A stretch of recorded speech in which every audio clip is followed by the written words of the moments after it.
construisez plus les immeubles. Oui, tu m'as bien entendu.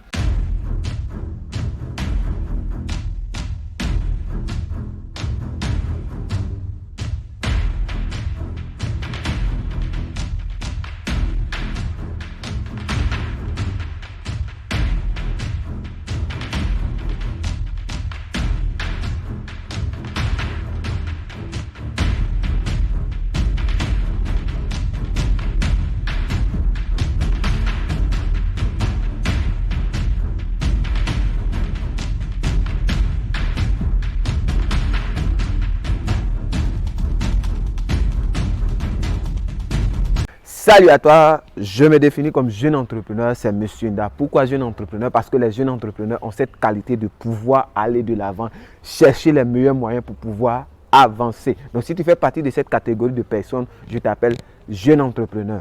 Donc le domaine que je vais vraiment vous expliquer, je maîtrise ce domaine-là parce que moi-même j'ai passé pratiquement 10 ans dans ce domaine-là. C'est le domaine de la construction. Donc tenez-vous bien. Vous savez, en Afrique, l'une des erreurs qu'on commet, on pense que quand on commence à travailler, la première des choses, c'est de pouvoir construire. Ce n'est pas mauvais lorsqu'on parle de construction. Mais à quel moment il faut construire? À quelle période il faut construire? Vous savez, la construction demande beaucoup d'argent. Oui, la construction demande beaucoup d'argent. Il faut beaucoup d'investissement. Et l'une des erreurs que j'ai remarquées chez nos clients, c'est que lorsqu'ils ont l'argent, la première des choses, c'est de pouvoir construire une maison pour mettre en location. Ce n'est pas mauvais de pouvoir construire une maison et mettre en location.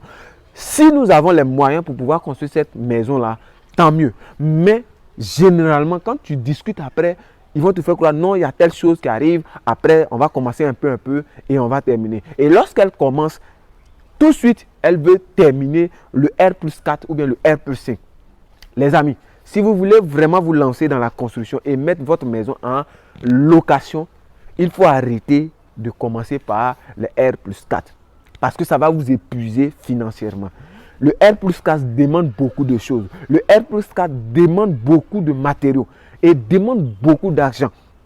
Parce que il faut voir, lorsque on est en train de construire R+4, il y a le niveau. Il faut faire monter les sables, il faut faire ceci, l'eau, tout, et la plomberie, le gros, tout ce que vous pouvez comprendre. Donc, lorsque vous voulez vous lancer dans la construction de R+4, un immeuble, il faut faire très attention. Il faut s'assurer qu'on a les moyens.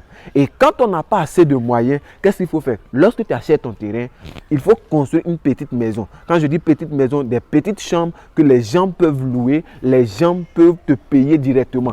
Parce que quand tu construis un grand appartement ou bien des immeubles et que tu n'as pas fini, le problème c'est que tu ne peux pas vraiment mettre ça en location. Parce que personne ne viendra dans une maison et puis qui n'est pas fini. Non, même vous-même, vous n'allez pas pouvoir accepter. Donc la première des choses, vous avez de l'argent, vous avez une somme qui est là. Vous savez que par exemple, votre argent ne peut pas finir totalement. La chose que je vous demande, c'est de pouvoir construire. Construire là où vos budgets peuvent arriver. Construire pour que votre maison que vous allez faire puisse être louée. Et parce que ça sera loué, vous aurez de l'argent. Vous pourrez économiser.